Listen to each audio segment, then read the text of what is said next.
I did an analysis over the evolution of Vivian's character. And starting with my analysis, I kind of realized humans are all the same. Like, we all begin the same, and we all end the same. Like, we all are born the same way, and we all begin with a clean slate. And then through nurturing and experiences, we are altered, and we are made to be different. We aren't formed to be different, we're made to be different. And I use the term evolution for Vivian's character because to evolve, it means to undergo a gradual change and develop. That's kind of how I saw Vivian. She underwent this gradual change. It wasn't like one day she woke up and she realized, oh, I should value humanity. It was like one day she, it was over time.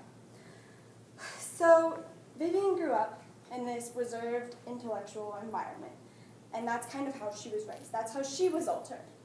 In the beginning, later on in the play, there's a flashback with her father, and she's struggling to say the word soporific, and he makes her sound it out. Soporific. Thank you. Wow, I can't even say it. Soporific makes you sleepy. And when she sees the word illustrated in her book, it seemed like magic to her. Thus, her love for words and knowledge began.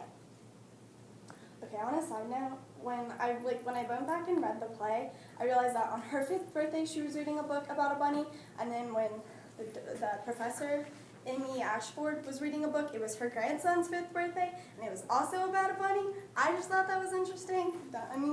Yes. Anyways, and so this, it was still about a bunny. So this is also where she's shown no comfort or compassion.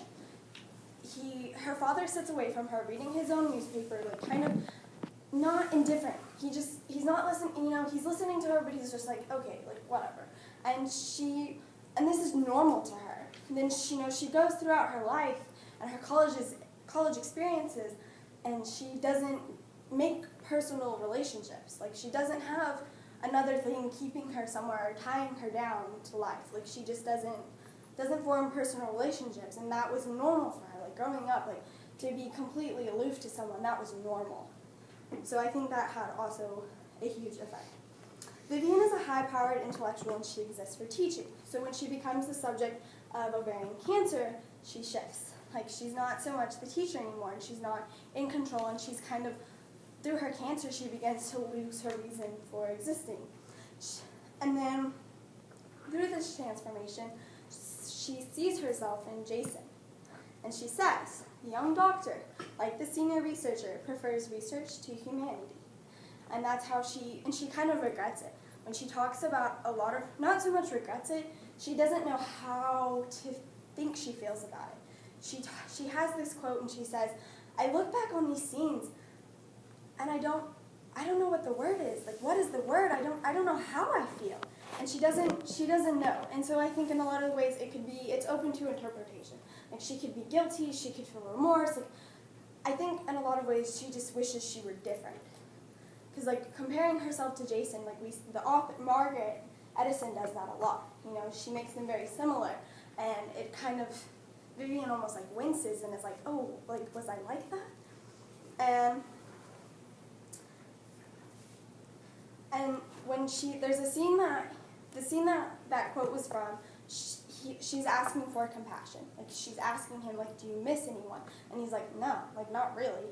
And she's seeking this compassion, something she's denied her students and something he denies her. So she feels like how she would when she was her student, like if she was her own student.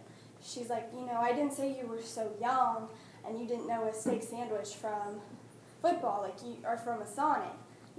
I was just hardcore and demanding and challenging, and I like things to be hard. And it just, for her to feel that, she kind of understands what it was like to be her student. In the beginning, Vivian is a verbose, intelligent woman who has isolated herself, and through her cancer, she learns the painful lesson of being a human. As the cancer breaks her down, and her body reacts negatively to the chemotherapy, Susie is the only one who gives Vivian the truth. Susie believes that Vivian deserves to know the truth. So for Susie to go out of her way and tell her, your cancer's not being cured. Like, it's a cold, hard truth, but it's kind of the biggest thing out there for humans to understand, to be told that you're not going to live. Everyone kind of wants a reason to live, and to find a reason to live, no matter what it is. So going off of this, like existing and humanity and what it means to be a human and like existing, there's this idea called existentialism.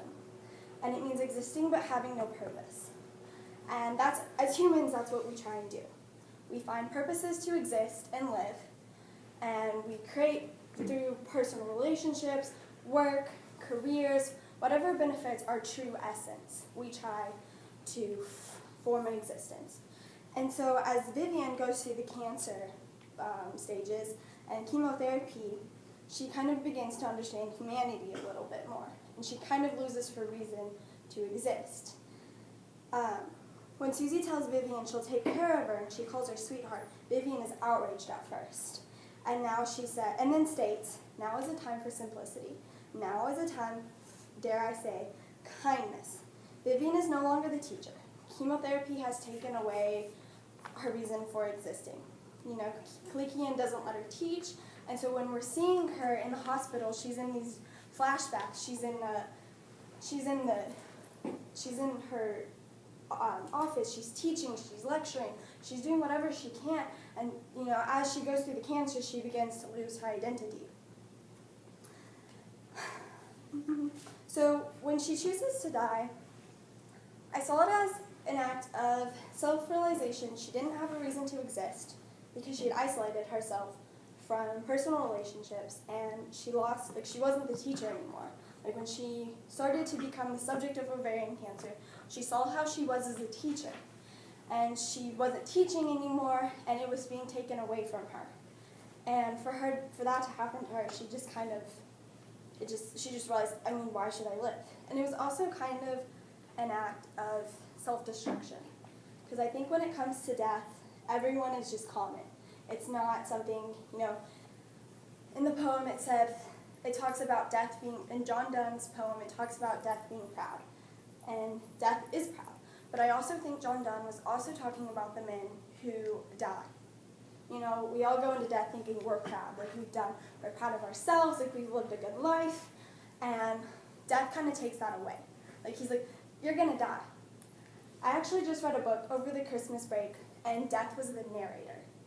And to me that was odd. Like why is death the narrator? Like we all we have these different ideas of what death is. And he was common. He's like, I'm a common man. Like I am just like you and someone else. Like I walk the streets, I am no different. And he points out all these different things that he sees with humanity, and he talks about he points out a moment when a Jewish man is being pulled out into the street and beaten, and someone reminds other people standing, like, you know this man, like you've grown up with this man, like he's not Jewish, like he did nothing wrong.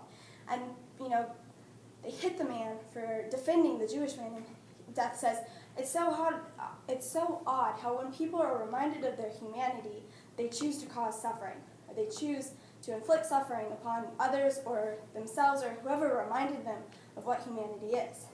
And so I kind of thought about it, and I was like, what is humanity? Like, why is Vivian so afraid to be a human? And when you look up the word human, it means the human race, humans collectively. And when you look at the synonyms, it means kindness, ambivalence. And that's something I think humans are all afraid of. We're all afraid to be kind and graceful and admit that we're courageous and brave and we want to do things, but we all... If you think of Vivian's intelligence like her money, people value this so much and they put it up here and they're like, oh, I'm better than the rest of you. And then death comes along and makes them inferior.